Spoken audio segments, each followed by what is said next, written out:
থাম্বনেলে দেখে নিয়েছেন, তাহলে প্রথম প্রশ্ন সরাসরি। ভারতবর্ষের প্রাচীন সভ্যতার নাম কি? ভারতবর্ষের প্রাচীন সভ্যতার নাম অপশন সি সিন্ধু সভ্যতা। ভারতবর্ষের প্রাচীন সভ্যতার নাম কি? সিন্ধু সভ্যতা। আজকের এই ক্লাসটিতে 100টারও বেশি আমরা ইতিহাস থেকে গুরুত্বপূর্ণ প্রশ্ন দেখে নেব, যা তোমাদের আইসিডিএস এক্সামের জন্য খুব গুরুত্বপূর্ণ। 2 নম্বর কোশ্চেন, সিন্ধু সভ্যতার সবচেয়ে প্রথম আবিষ্কৃত কেন্দ্র কোনটি? এটির উত্তর হবে অপশন বি হরপ্পা। তারপরের 3 নম্বর কোশ্চেনটি, হরপ্পা সভ্যতা কে আবিষ্কার করতেন? ভুল, এখানে একটু ভুল রয়েছে, করতেন না, করেছিলেন। এটির উত্তর হবে অপশন ডি দয়ারাম সাহানি। 4 নম্বর কোশ্চেনটা দেখো, মহেঞ্জোদারো কেন্দ্রটি কে আবিষ্কার করেছিলেন? মহেঞ্জোদারো কেন্দ্রটি আবিষ্কার করেছিলেন অপশন এ রাখাল দাস বন্দ্যোপাধ্যায়। তারপরে 5 নম্বর কোশ্চেনটা দেখে নাও এবং নিজেরা উত্তর দেওয়ার চেষ্টা করো যে হরপ্পা সভ্যতার প্রথম বন্দর শহর কোনটি? হরপ্পা সভ্যতার প্রথম বন্দর শহর, এটির উত্তর হবে অপশন এ লোথাল। তারপরের 6 নম্বর কোশ্চেনটা, পৃথিবীর প্রাচীনতম সাহিত্য কোনটি? পৃথিবীর প্রাচীনতম সাহিত্য হলো অপশন সি বেদ। তারপরে 7 নম্বর কোশ্চেনটি রয়েছে, বেদ কারা রচনা করেন? বেদ রচনা করেছিলেন অপশন এ আর্য ঋষিরা। তারপরের 8 নম্বর কোশ্চেনটা দেখো, বেদের অপর নাম কি? বেদের অপর নাম অপশন বি শ্রুতি। 9 নম্বর কোশ্চেনটা দেখে নাও, ইতিহাসের জনক কাকে বলা হয়? এটির উত্তর হবে অপশন ডি হেরোডোটাস। এবার 10 নম্বর কোশ্চেন আমরা দেখব যে কোন যুগকে ভারতের সুবর্ণ যুগ বলা হয়? এটির উত্তর হবে অপশন এ গুপ্ত যুগ। আমি যেহেতু এখানে সরাসরি প্রশ্নের সঙ্গে সঙ্গে উত্তর বলে দিচ্ছি, কাজেই তোমরা একটু ভিডিওটা পজ করে নিজেরা উত্তর দেবে, তারপরে আমার উত্তরের সঙ্গে মিলিয়ে নেবে। এবার পরের 11 নম্বর কোশ্চেনটি দেখে নেওয়া যাক। কারা প্রথম বাণিজ্য করার জন্য ভারতবর্ষে এসেছিল? এটির উত্তর হবে অপশন বি পর্তুগিজরা। মনে রাখবে, পর্তুগিজরা প্রথম ভারতে এসেছিল, সেই সঙ্গে ভারত থেকে সবার শেষে গিয়েছিল। তারপরের 12 নম্বর কোশ্চেনটা দেখো, যে আগুনের পর অর্থাৎ আগুন আবিষ্কারের পর মানুষের উল্লেখযোগ্য আবিষ্কার কী ছিল? এটির উত্তর হবে অপশন এ চাকা। 13 নম্বর কোশ্চেনটা রয়েছে, মানুষ প্রথম কোন যান আবিষ্কার করেছিলেন? মানুষ প্রথম অপশন সি ভেলা আবিষ্কার করেছিল। তারপরে 14 নম্বর কোশ্চেনটি রয়েছে, মানুষ প্রথম কোন পশুকে পোষ মানিয়েছিল? এটির উত্তর হবে অপশন ডি কুকুরকে পোষ মানিয়েছিল।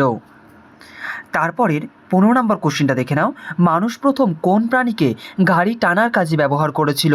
এটির উত্তর হবে অপশন এ বলদ বা ষাঁড়কে। তারপরের অনেক বইতে তোমরা কুকুরও পেতে পারো, ঠিক আছে? তো সেখানে যদি ষাঁড় অপশন থাকে, তোমরা অবশ্যই বলদ বা ষাঁড়কে উত্তর দেবে। তারপরে 16 নম্বর কোশ্চেনটা দেখে নাও, মানুষ প্রথম কোন ধাতু আবিষ্কার করেছিলেন? এটির উত্তর হবে অপশন সি তামা। তারপরে 17 নম্বর কোশ্চেনটা, প্রাচীন প্রস্তর যুগের মানুষ প্রধানত কী করে জীবিকা নির্বাহ করত? এটির উত্তর হবে অপশন বি শিকার ও খাদ্য সংগ্রহ করা। এইখানে যে প্রশ্নগুলি রাখা হয়েছে সেগুলি প্রত্যেকটি ডিফিকাল্ট লেভেল অনুযায়ী রাখা হয়েছে, কাজেই তোমরা নির্দ্বিধায় প্রশ্নগুলিকে কমপ্লিট করতে পারো। কৃষিকাজের সূচনা কোন যুগে হয়েছিল? এটির উত্তর হবে অপশন সি নব্য প্রস্তর যুগে কৃষিকাজের সূচনা হয়েছিল। তারপরের 19 নম্বর কোশ্চেনটা এবার আমরা দেখে নেব, মানুষ প্রথম স্থায়ীভাবে বসবাস শুরু করে কোন যুগে? এটির উত্তর হবে অপশন বি নব্য প্রস্তর যুগে। তার আগে মানুষ ছিল যাযাবর গোষ্ঠী। 20 নম্বর কোশ্চেনটির উত্তর দেওয়ার চেষ্টা করো নিজেরা। মানুষ প্রথম মাটির পাত্র তৈরি করে কোন যুগে? এটির উত্তর হবে অপশন সি নব্য প্রস্তর যুগে। তারপরের 21 নম্বর কোশ্চেনটা দেখো, ভারতের প্রাচীনতম সভ্যতা কোন নদীর তীরে গড়ে উঠেছে? এটির উত্তর হবে অপশন সি সিন্ধু সভ্যতা, অর্থাৎ সিন্ধু নদীর তীরে সিন্ধু সভ্যতা গড়ে উঠেছে। তারপরের 22 নম্বর কোশ্চেনটা দেখো, হরপ্পা সভ্যতার মানুষ প্রধানত কোন ধাতুর ব্যবহার জানতো?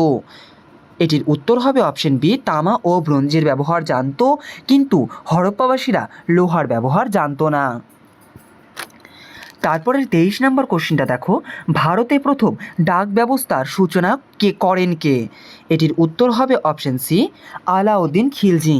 এখানে কোশ্চেনগুলি আমি মিক্সড আকারে নিয়েছি, অর্থাৎ বিভিন্ন যুগ থেকেই এখানে কোশ্চেন রয়েছে, এবং পরের যে ভিডিওগুলি আসবে ইতিহাসের ওপরে সেখানেও এই ধরনের আরও গুরুত্বপূর্ণ প্রশ্ন আমি নিয়ে আসব। 24 নম্বর কোশ্চেন দেখো, ভারতে প্রথম ডাকঘর কোথায় স্থাপিত হয়? ভারতের প্রথম ডাকঘর, এটি হচ্ছে অপশন বি কলকাতা।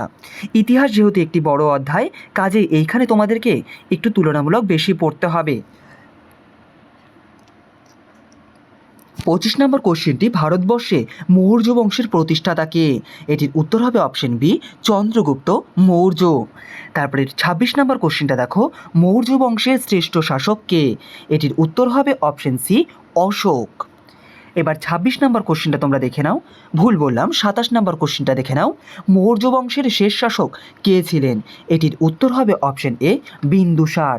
ভুল বললাম, বৃহদ্রথ। এবার 28 নম্বর কোশ্চেনটি, চন্দ্রগুপ্ত মৌর্য কোন উপাধি নিয়েছিলেন? এটির উত্তর হবে মহারাজাধিরাজ। এটি অপশনে নেই, তোমরা এটা লিখে নেবে। 29 নম্বর কোশ্চেনটা, শুঙ্গ বংশের প্রতিষ্ঠাতা কে? এটির উত্তর হবে অপশন এ, পুষ্যমিত্র শুঙ্গ। তোমরা অবশ্যই নিজেরা উত্তর দেওয়ার চেষ্টা করো এবং আমার উত্তরের সঙ্গে একটু মিলিয়ে নাও। শুঙ্গ বংশের শ্রেষ্ঠ রাজা কে ছিলেন? এটির উত্তর হবে অপশন ডি, পুষ্যমিত্র শুঙ্গ। তারপরের 30 নাম্বার হলো, এবার 31 নম্বর কোশ্চেনটা তোমরা উত্তর দেওয়ার চেষ্টা করো, গুপ্ত বংশের প্রতিষ্ঠাতা কে? এটির উত্তর হবে অপশন সি, শ্রীগুপ্ত। তারপরের 32 নম্বর কোশ্চেনটা দেখো, গুপ্ত বংশের শ্রেষ্ঠ সম্রাট কে ছিলেন? এটির উত্তর হবে অপশন বি, সমুদ্রগুপ্ত। 33 নম্বর কোশ্চেনটি, দ্বিতীয় চন্দ্রগুপ্ত কোন উপাধি নিয়েছিলেন? এটির উত্তর তোমরা কমেন্টে জানাবে। 33 নাম্বার দিয়ে তোমরা এটার উত্তর কমেন্টে জানাবে, ঠিক আছে? যারা নিয়মিত কমেন্ট করো তারাও জানাবে, আর যারা এখনও পর্যন্ত একবারও কমেন্ট করোনি তারাও জানাবে। 34 নম্বর কোশ্চেনটা দেখো, মগধের রাজধানীর নাম কি? মগধের রাজধানী, এটা অপশনের ওপর ডিপেন্ড করবে। যদি তোমাদের বলে যে মগধের প্রথম রাজধানী কি, তখন তোমরা বলবে রাজগৃহ, কিন্তু এখানে অপশন অনুযায়ী উত্তরটা হবে অপশন এ, পাটলিপুত্র। অবশ্যই 33 নম্বর প্রশ্নটা তোমরা কমেন্টে জানাবে। 35 নম্বর কোশ্চেনটি রয়েছে, কলিঙ্গ যুদ্ধ কত সালে সংঘটিত হয়? এটির উত্তর হবে অপশন বি, 261 খ্রিস্টপূর্বাব্দে। তারপরের 36 নম্বর কোশ্চেনটা দেখো, বাণভট্ট কার সভাকবি ছিল? বাণভট্ট অপশন সি, হরিসেনের অর্থাৎ হর্ষবর্ধনের সভাকবি ছিল বাণভট্ট। আমি ভুল বললাম, এটার উত্তর তোমরা হর্ষবর্ধন করবে। তারপরের 37 নম্বর কোশ্চেনটা দেখো, হিউয়েন সাং কার সভায় এসেছিলেন? হিউয়েন সাং এসেছিলেন অপশন বি, হর্ষবর্ধনের সময়ে। এখানে দুইজন চীনা পর্যটকের সম্বন্ধে কোশ্চিন আসে, একটা হিউয়েন সাং এবং ফা হিয়েন। তোমরা এটা মনে রাখার জন্য মনে রাখবে, হিউয়েন সাংয়ে শুরু হচ্ছে হ দিয়ে, হর্ষবর্ধনের শুরুও হচ্ছে হ দিয়ে। কাজেই তোমরা যাদের একটু কনফিউশন হয় তাদের জন্য আমি এই ট্রিক্সটা বলে দিলাম। তারপরে 37 নম্বর কোশ্চেনটা দেখো, ফা হিয়েন কার সময় এসেছিল? ফা হিয়েন এসেছিল অপশন এ, দ্বিতীয় চন্দ্রগুপ্তের সময়কালে ফা হিয়েন ভারতবর্ষে পরিভ্রমণ করতে এসেছিল। তিনি ছিলেন একজন চীনা পর্যটক। তারপরের 39 নম্বর কোশ্চেন, হুন আক্রমণ প্রতিহত করেছিলেন কোন গুপ্ত সম্রাট? এটির উত্তর হবে অপশন সি, স্কন্ধগুপ্ত। তারপরে 40 নম্বর কোশ্চেনটা দেখো, নালন্দা বিশ্ববিদ্যালয় কে প্রতিষ্ঠা করেছিলেন? নালন্দা বিশ্ববিদ্যালয় প্রতিষ্ঠা করেছিলেন, এটার উত্তর 40 দিয়ে তোমরা কমেন্ট করবে, ঠিক আছে? 41 নম্বর কোশ্চেনটা দেখো, যে চাণক্যের অপর নাম কি ছিল? এখানে অপশন এ এবং অপশন সি এই দুটোই চাণক্য এর অপর নাম, ঠিক আছে? বিষ্ণুগুপ্ত এবং কৌটিল্য এই দুটো নামই চাণক্যের সঙ্গে যায়। অর্থাৎ পরীক্ষায় তোমাদের দুটো দেবে না, আমি তোমাদের জানানোর জন্য এই তিনটে নামকে এখানে যুক্ত করেছি, অর্থাৎ চাণক্য, বিষ্ণুগুপ্ত এবং কৌটিল্য, ঠিক আছে? 42 নম্বর কোশ্চেনটা দেখো, চন্দ্রগুপ্ত মৌর্যের প্রধানমন্ত্রীর নাম কী ছিল? এটির উত্তর হবে অপশন বি, কৌটিল্য বা চাণক্য। তারপরে এবার 43 নম্বর কোশ্চেনটা দেখো, ত্রিপিটক কাদের ধর্মগ্রন্থ? ত্রিপিটক, এটির উত্তর হবে অপশন বি, বৌদ্ধদের ধর্মগ্রন্থ হলো ত্রিপিটক। 44 নম্বর কোশ্চেনটি, ত্রিপিটক কোন ভাষায় রচিত? এটির উত্তর হবে অপশন সি, পালি ভাষায় রচিত। তারপরের 45 নম্বর কোশ্চেনটা দেখো, বুদ্ধচরিত কার রচনা? বলো দেখি, বুদ্ধচরিত কার রচনা? ঠিক বলেছ, এবং তুমি যদি ভুল বলে থাকো মিলিয়ে নাও, এটির উত্তর হবে অপশন বি, অশ্বঘোষ। তারপরের এবার 46 নম্বর কোশ্চেনটা তোমরা উত্তর দেওয়ার চেষ্টা করো, মিতাক্ষরা কে রচনা করেছিলেন? এটির উত্তর হবে অপশন সি, বিজ্ঞানেশ্বর। তারপরে 47 নম্বর কোশ্চেনটা, সূর্য সিদ্ধান্ত কে রচনা করেছিলেন? এটির উত্তর হবে অপশন এ, বরাহমিহির সূর্য সিদ্ধান্ত রচনা করেছিলেন। ভিডিওটা শেষ পর্যন্ত অবশ্যই দেখো, আর যদি একবারে না দেখতে পারো তাহলে কেটে কেটে না দেখে তুমি যতটা পারছো একবারে দেখো, হয়তো 20টা প্রশ্ন বা 30টা প্রশ্ন কিংবা 50টা প্রশ্ন একবারে দেখো, তারপরে খাতায় তুলে নাও, তারপরে আবার বাদবাকিটা কমপ্লিট করো। হ্যাঁ, একবারে করার দরকার নেই যদি না পারো। তারপরে 48 নম্বর কোশ্চেনটা দেখো, অশোকের শিলালিপি পাঠোদ্ধার করেছিলেন কে? এটির উত্তর হবে অপশান সি, জেমস প্রিন্সেপ। এবার 49 নম্বর কোশ্চেন দেখে নেব আমরা। রত্নাবলী কে রচনা করেছিলেন? রত্নাবলী রচনা করেছিলেন অপশান সি, হর্ষবর্ধন। তারপরে এবার 50 নম্বর কোশ্চেনটা দেখো, অপালা, লোপামুদ্রা ও গার্গী কোন যুগের বিদুষী নারী ছিলেন? তোমরা যেহেতু আইসিডিএস পরীক্ষা দিচ্ছ, কাজে এই 3জন নারীকে তোমাদের জানাটা অত্যন্ত জরুরি বলে আমি এই কোশ্চেনে রাখার চেষ্টা করেছি। এটির উত্তর হবে অপশান বি, বৈদিক যুগের। তারপরের কোশ্চিন, ফোকুওকিং, ফোকুওকি বা ফোকুওকি কে রচনা করেছিলেন? এটির উত্তর হবে অপশান বি, ফা হিয়েন। 52 নম্বর কোশ্চিন, পতঞ্জলি কোন গ্রন্থ রচনা করেছিলেন? এটির উত্তর হবে অপশান বি, মহাভাষ্য। তারপরে 53 নম্বর কোশ্চিনটা দেখো, প্রাচীন ভারতের কোন সভ্যতায় বৃহত্তম স্নানাগার পাওয়া গেছে? এটির উত্তর হবে অপশান সি, সিন্ধু সভ্যতায়, এবং বৃহত্তম স্নানাগারটি পাওয়া গেছিল মোহেনজোদারোতে। এবার 54 নম্বর কোশ্চেনটা দেখে নাও, আর্য শব্দের অর্থ কী? আর্য শব্দের অর্থ, এটি কোনো কোনো বইয়ে চাষ করা থাকে এবং কোনো কোনো জায়গায় অপশান সি, অভিজাত বা সম্মানীয় থাকে। তোমরা দুটোকেই মনে রাখবে। 55 নম্বর কোশ্চেনটা রয়েছে, মোহেনজোদারো এই যে স্থান, হরপ্পা সভ্যতার যে স্থান মোহেনজোদারো, এটি কত সালে আবিষ্কার করা হয়েছিল? এটি 1922 সালে আবিষ্কার করা হয়েছিল, ঠিক আছে। তারপরের কোশ্চেনটা দেখে নাও, হরপ্পা কত সালে আবিষ্কৃত হয়েছিল? হরপ্পা ঠিক তার আগের বছর অর্থাৎ 1921 সালে এই কেন্দ্রটিকে আবিষ্কার করা হয়েছিল। তারপরে এবার 57 নম্বর কোশ্চেনটা দেখো, গৌতম বুদ্ধ প্রথম কোথায় ধর্মপ্রচার করেছিলেন? এটির উত্তর হবে অপশান সি, সারনাথে। গৌতম বুদ্ধ প্রথম ধর্মপ্রচার করেছিলেন, অর্থাৎ ধর্মচক্র প্রবর্তন করেছিলেন। তারপরে এবার 58 নম্বর কোশ্চেনটা দেখে নাও, গৌতম বুদ্ধের বাল্যকালের নাম কি ছিল? এটির উত্তর হবে অপশান বি, সিদ্ধার্থ। তারপরে এবার 59 নম্বর কোশ্চেনটা দেখে নাও, মহাবীর কোন নদীর তীরে কৈবল্য লাভ করেছিল বা জ্ঞান লাভ করেছিল? এটির উত্তর হবে অপশান বি, ঋজুপালিকা নদীর তীরে। ঋজুপালিকা মনে রাখবে। এবার 60 নম্বর কোশ্চেনটা দেখো, মহাবীর জৈন কোথায় মৃত্যুবরণ করেছিল? এটির উত্তর হবে অপশান সি, পাবাপুরী। জৈনদের 24তম তীর্থঙ্কর ছিলেন মহাবীর, এবং মনে রাখবে প্রথম তীর্থঙ্কর এবং 23তম তীর্থঙ্করটাও তোমাদের জানতে চাওয়া হয়। 61 নম্বর কোশ্চেনটি, জৈন ধর্মের সর্বশ্রেষ্ঠ তীর্থঙ্কর নামে তীর্থঙ্করের নাম কি? এটির উত্তর হবে অপশান সি, মহাবীর। মহাবীরকেই মনে করা হয় তিনি ছিলেন সর্বশ্রেষ্ঠ। তারপরে 62 নম্বর কোশ্চেন, নালন্দা বিশ্ববিদ্যালয় বর্তমানে কোথায় অবস্থিত? নালন্দা বিশ্ববিদ্যালয় বর্তমানে, এটির উত্তর হবে অপশান বি, বিহার রাজ্যে অবস্থিত। এবার 63 নম্বর কোশ্চেন, কামরূপের প্রাচীন নাম কী ছিল? অর্থাৎ যে কামরূপ যে জায়গাটা রয়েছে, বর্তমানে আসাম বলা হয় যেই জায়গাটাকে, সেই ভৌগোলিক এলাকাটাকে কামরূপ বলা হতো। তার প্রাচীন নাম ছিল অপশান এ, প্রাগজ্যোতিষপুর। এবং বর্তমানে কামরূপের বর্তমান নাম কি? এটির উত্তর হবে অপশান সি, আসাম। আমরা অনেকেই জানি যে কামরূপ কামাখ্যা বলে, ঠিক আছে। এই যে কামাখ্যা মায়ের যে মন্দিরটা, সেটাও আসামে রয়েছে। তারপরের 65 নম্বর কোশ্চেনটা দেখো, অশোক তার শিলালিপিতে নিজেকে কী নামে অভিহিত করেছিল? এটির উত্তর হবে অপশান বি, দেবনাম প্রিয় প্রিয়দর্শী অশোক। অপশান বি, দেবনাম প্রিয় প্রিয়দর্শী অশোক। আশা করছি তুমি শেষ পর্যন্ত ভিডিওটাকে দেখবে এবং কমেন্টেরও তুমি উত্তর দেবে, ঠিক আছে, অবশ্যই দিও।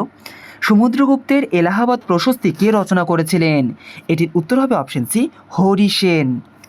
এবার 67 নম্বর কোশ্চেনটা দেখো, প্রাচীন যুগে ভারতের প্রথম ঐতিহাসিক সম্রাট কে ছিলেন? এটির উত্তর হবে অপশান বি, চন্দ্রগুপ্ত মৌর্যকেই প্রাচীন যুগের ভারতের প্রথম ঐতিহাসিক সম্রাট বলে মনে করা হয়। আমি এর আগেও আইসিডিএস এক্সামকে টার্গেট করে বিভিন্ন টপিকের ওপরে ভিডিও দিয়েছি, তোমরা চাইলে চ্যানেলের পেজে গিয়ে দেখতে পারো। সেই সঙ্গে ইংরেজির ওপরেও ক্লাস দেওয়া আছে। আলেকজান্ডারের বিরুদ্ধে কঠোর প্রতিরোধ গড়ে তুলেছিল কে? এটির উত্তর হবে অপশান অপশন বি পুরু। ঠিক আছে, তারপরে 69 নম্বর কোশ্চিনটা দেখো, গুপ্ত বংশের কোন রাজা লিচ্ছবি দৌহিত্র নামে নিজেকে পরিচিত করিয়েছিলেন? এটির উত্তর হবে অপশন সি সমুদ্রগুপ্ত। এছাড়াও মনে রাখবে যে সমুদ্রগুপ্ত বীণা বাজাতে পছন্দ করতেন, বা তার একটি মুদ্রা পাওয়া গেছিল তার সময়ের, যেখানে তাকে বীণা বাদনরত অবস্থায় দেখা গিয়েছিল। এছাড়াও মনে রাখবে গুপ্ত বংশের শ্রেষ্ঠ রাজা হলেন সমুদ্রগুপ্ত। তারপরে দেখো, আলেকজান্ডার কত খ্রিস্টপূর্বাব্দে ভারত আক্রমণ করেছিলেন? এটির উত্তর হবে অপশন বি 327 খ্রিস্টপূর্বাব্দে। ভিডিওটা কেমন লাগছে অবশ্যই লাইকের মাধ্যমে জানাতে ভুলো না। দেবনাম প্রিয় উপাধিটি কার? আমি আগেই বললাম যে দেবনাম প্রিয় প্রিয়দর্শী অশোক, এটি অশোকের একটি উপাধি। তারপরে দেখো, আমি উপাধির ওপরেও একটি সেপারেট ক্লাস দিয়েছি, তোমরা চাইলে সেই ক্লাসটা দেখতে পারো। আশা করছি তার বাইরে খুব একটা প্রশ্ন নেই। এবার দেখো 72 নম্বর কোশ্চিনটা, অমিত্রঘাত নামে কে পরিচিত ছিলেন? এটির উত্তর হবে অপশন বি বিন্দুসার। এই সমস্ত প্রশ্ন উপাধির সেই নির্দিষ্ট ভিডিওটিতে রয়েছে, তোমরা চাইলে দেখতে পারো, আর যারা এখনও পর্যন্ত দেখোনি তারা অবশ্যই দেখে নিতে পারো। 73 নম্বর কোশ্চিনটা দেখো, চন্দ্রগুপ্ত মৌর্য কাকে পরাজিত করেছিলেন? চন্দ্রগুপ্ত মৌর্য পরাজিত করেছিলেন অপশন এ সেলুকাস নিকেটরকে। 74 নম্বর কোশ্চিনটি, ভারতীয় মুদ্রায় আমরা যে ব্যবহার করি, অর্থাৎ ব্যবহৃত অশোক স্তম্ভ কার স্থাপত্য কীর্তি? এটির উত্তর হবে অপশন সি অশোকের স্থাপত্য কীর্তি। তারপরের 75 নম্বর কোশ্চিনটা দেখো, অশোকের ব্রাহ্মী লিপির পাঠোদ্ধার করেছিলেন কে? এটির উত্তর হবে অপশন সি জেমস প্রিন্সেপ। তারপরে এবার 76 নম্বর কোশ্চিনটা দেখে নাও, ভারতের ইতিহাসে কুনিক নামে কে পরিচিত ছিল? এটির উত্তর হবে অপশন বি অজাতশত্রু। এবার তোমরা একটু কমেন্টে জানাও তো 76 নাম্বার দিয়ে, যে ভারতবর্ষে কোন ফ্রিডম ফাইটারকে আমরা অজাতশত্রু নামে জানি? যারা যারা এই নির্দিষ্ট উত্তরটা দিতে পারবে না তারা অবশ্যই গুগল করতে পারো, কিংবা আমার সেই নির্দিষ্ট উপাধির ভিডিওটা দেখতে পারো। ভারতবর্ষের অজাতশত্রু কাকে বলা হয়? 77 নম্বর কোশ্চিনটা দেখো, কোন গ্রন্থ থেকে মৌর্য সাম্রাজ্যের পাটলিপুত্র নগরের পৌর শাসনের ইতিহাস জানা যায়? এটির উত্তর হবে অপশন বি ইন্ডিকা। এই ইন্ডিকা গ্রন্থের রচয়িতা মেগাস্থিনিস, তোমরা মনে রাখবে। তারপরের 78 নম্বর কোশ্চিনটি, জৈন ধর্মের মোট কতজন তীর্থঙ্কর ছিলেন? এটার উত্তর আমরা আগেই আলোচনা করলাম, এটির উত্তর হবে অপশন সি 24 জন। তারপরে 79 নম্বর কোশ্চিনটি, গৌতম বুদ্ধের গৃহত্যাগের ঘটনাটাকে কি বলা হয়? এটির উত্তর হবে অপশন বি মহাবিনিষ্ক্রমণ। গৌতম বুদ্ধের মৃত্যুর ঘটনাটাকে কি বলা হয়? এটির উত্তর হবে অপশন ডি মহাপরিনির্বাণ। এবার 81 নম্বর কোশ্চিনটা দেখো, পানিপথের প্রথম যুদ্ধ কবে হয়েছিল? এটির উত্তর হবে অপশন বি 1526 খ্রিস্টাব্দে বাবর এবং ইব্রাহিম লোদির মধ্যে এই যুদ্ধটি সংঘটিত হয়েছিল। তারপর এবার 82 নম্বর কোশ্চিনটি, পানিপথের দ্বিতীয় যুদ্ধ কবে হয়েছিল? এটির উত্তর হবে অপশন সি 1556 সালে। এবার 83 নম্বর কোশ্চিনটি দেখো, পানিপথের তৃতীয় যুদ্ধ কবে হয়েছিল? এটির উত্তর হবে অপশন এ 1761 খ্রিস্টাব্দে। এবার 84 নম্বর কোশ্চিনটা দেখো, হলদিঘাটের যুদ্ধ কবে হয়েছিল? এটা মোস্ট ইম্পর্টেন্ট, ঠিক আছে, 1576 সালে। এখানে যে কোশ্চিনগুলো করানো হচ্ছে সেগুলি কিন্তু প্রত্যেকটি এক্সাম ওরিয়েন্টেড, কাজেই প্রত্যেকটাকে মনোযোগ দিয়ে দেখো। আর তুমি যদি মনে করছো কোশ্চিনগুলো খুব সহজ হয়ে গেছে, চিন্তা করো না, এভাবে ব্যাক টু ব্যাক ক্লাস আসবে, সহজ কঠিন মিলিয়েই ক্লাস আসবে। তারপরে দেখো, মনসবদারি প্রথা কে প্রবর্তন করেছিল? এটির উত্তর হবে অপশন বি আকবর। তারপরে এবার 86 নম্বর কোশ্চিনটি, আবুল ফজল কোন সম্রাটের সভাকবি ছিল? এটির উত্তর হবে অপশন এ আকবরের সভাকবি ছিল আবুল ফজল। জিন্দাপীর নামে কে পরিচিত ছিল? 87 নম্বর কোশ্চিন, জিন্দাপীর নামে পরিচিত ছিল অপশন সি ঔরঙ্গজেব। তারপরে 88 নম্বর কোশ্চিনটা তোমরা দেখে নাও, ঔরঙ্গজেব কাকে পার্বত্য মুশিক বলে অভিহিত করেছিল? এটির উত্তর হবে অপশন সি শিবাজিকে। এখান থেকে দুটো কোশ্চিন তোমরা মনে রাখবে, শিবাজিকে তো পার্বত্য মুশিক বলা হয়, তাকে কে বলেছিল? তাকে বলেছিল ঔরঙ্গজেব। এবার 89 নাম্বার কোশ্চিন। আমরা প্রায় আজকের ক্লাসের শেষে চলে এসেছি। কলকাতা মহানগরীর আধুনিক ইতিহাসের সূচনা করেছিলেন কে? এটির উত্তর হবে অপশন ডি, জব চার্নক। মনে করা হয় তিনি ছিলেন কলকাতা নগরীর প্রতিষ্ঠাতা। তারপরে 90 নাম্বার কোশ্চিনটা দেখো, বিক্রমশীল উপাধি কে গ্রহণ করেছিল? এটির উত্তর হবে অপশন বি, ধর্মপাল বিক্রমশীল উপাধিটি গ্রহণ করেছিল। তারপরে 91 নাম্বার কোশ্চিনটা দেখো, মহাকবি কালিদাস কার সভাকবি ছিল? মহাকবি কালিদাস ছিল দ্বিতীয় চন্দ্রগুপ্তের সভাকবি। 92 নাম্বার কোশ্চিনটা দেখো, মেঘদূত কাব্যের রচয়িতাকে? মেঘদূত কাব্যের রচয়িতা অপশন ডি, কালিদাস। কালিদাসকে মহাকবি বলা হয়। বিক্রমাদিত্য উপাধি কে গ্রহণ করেছিল? বিক্রমাদিত্য উপাধিটি গ্রহণ করেছিল অপশন এ, দ্বিতীয় চন্দ্রগুপ্ত। এই কোশ্চিনটি গত বছরের একটি জেলার আইসিডিএস পরীক্ষায় এসেছিল। এবার 94 নাম্বার কোশ্চিনটা দেখো, শকাব্দ কে প্রচলন করেছিল? শকাব্দ প্রচলন করেছিল অপশন বি, কনিষ্ক। কুষাণ বংশের সর্বশ্রেষ্ঠ শাসক কনিষ্ক। এবার 95 নম্বর কোশ্চিনটি, ভারতে পুলিশি ব্যবস্থার সংস্করণ করেন কে? এটির উত্তর হবে অপশন বি, লর্ড কর্নওয়ালিস। এবার তারপরের 96 নম্বর কোশ্চিনটি রয়েছে, অন্ধ কবিতার পিতামহ বলা হয় কাকে? এটাকে তোমরা পদ্যান করবে, ঠিক আছে, পদ্যান। তারপরের 97 নম্বর কোশ্চিন, চতুরাশ্রমের প্রথম আশ্রমের নাম কি? এটির উত্তর হবে অপশন ডি, ব্রহ্মচর্য। ঠিক আছে, ব্রহ্মচর্য। তারপরের এবার 98 নম্বর কোশ্চিন, ভারতের প্রথম মুসলিম আক্রমণকারী কারা ছিল? এটির উত্তর তোমরা করবে আরবরা। অনেক বইতে তুর্কিও থাকতে পারে, ঠিক আছে, যেইটা অপশন থাকবে তোমরা সেটাকেই করবে। কিন্তু এখানে একটা ব্যাপার রয়েছে, তোমরা দেখো যে বিশেষ নোটে দেওয়া আছে, এখানে একটি গুরুত্বপূর্ণ সংশোধন আছে। প্রথম মুসলিম আক্রমণকারী ছিলেন আরবরা, অর্থাৎ মোহাম্মদ বিন কাসিম। 1712 খ্রিস্টাব্দে তিনি ভারত আক্রমণ করেছিলেন। তার ঠিক পরে তুর্কিরা এসেছিলেন, অর্থাৎ অপশনে যেটা থাকবে তোমরা সেটাই করবে। তারপরে এবার 99 নম্বর কোশ্চিনটি, তরাইনের প্রথম যুদ্ধ কবে হয়েছিল? এটির উত্তর হবে অপশন বি, 1191 খ্রিস্টাব্দে। মোহাম্মদ ঘুরি এবং পৃথ্বীরাজ চৌহানের মধ্যে তরাইনের যুদ্ধটি সংগঠিত হয়েছিল। তারপরের আজকে 100 নম্বর কোশ্চিনটি, অর্থাৎ আমরা প্রায় শেষের দিকে, অদ্ভুত সাগর এবং দান সাগরের রচয়িতা কে ছিল? এটির উত্তর হবে অপশন সি, বল্লাল সেন। তারপরে গঙ্গাইকোন্ড উপাধিটি কে গ্রহণ করেছিল? এটির উত্তর হবে অপশন বি, প্রথম রাজেন্দ্র চোল। তারপরে 102 নম্বর কোশ্চিন রয়েছে, নাগানন্দ কে রচনা করেছিল? এটির উত্তর হবে অপশন সি, হর্ষবর্ধন। তোমরা মনে রাখবে, নাগানন্দ, রত্নাবলী এবং প্রিয়দর্শী, এই যে তিনটি রচয়িতা হর্ষবর্ধন ছিল। তারপরের 103 নম্বর কোশ্চিন দেখব, মালবিকাগ্নিমিত্র কে রচনা করেছিলেন? এটির উত্তর হবে অপশন সি, কালিদাস। তারপরের 104 নম্বর কোশ্চিন, ভারতে প্রথম স্বর্ণমুদ্রা কারা প্রচলন করেছিল?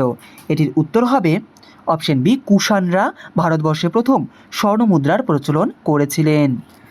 এবার 105 নম্বর কোশ্চিনটা দেখব, লোদি বংশের প্রতিষ্ঠাতা কে ছিল? এটির উত্তর হবে অপশন সি, বহুলাল লোদি।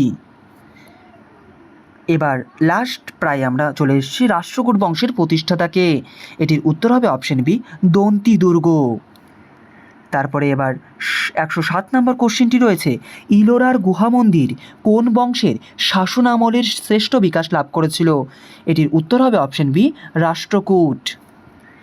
এরপরে 108 নম্বর কোশ্চিন, ইলোরার কৈলাসনাথ মন্দির কোন বংশের স্থাপত্য কীর্তি? মনে রাখবে এটার উত্তরও রাষ্ট্রকূট হবে। আজকে লাস্ট কোশ্চিন, সেটি হচ্ছে কুমার সম্ভবম কে রচনা করেছে? অবশ্যই তোমরা এটাকে 109 লিখে কমেন্টে জানাতে ভুলো না। আমি এই ভিডিওতে প্রায় 2টো কোশ্চিন তোমাকে আমি প্রায় 3টে কোশ্চিন আমি কমেন্টে জানানোর জন্য বললাম। আশা করছি তুমি দেবে, এবং ক্লাসটা কেমন লাগলো অবশ্যই কমেন্টে জানিও। এর পরবর্তীতেও আসছে আইসিডিএসকে টার্গেট রেখে আরও নতুন নতুন সব ভিডিও। চ্যানেলের পাশে থেকো। ধন্যবাদ।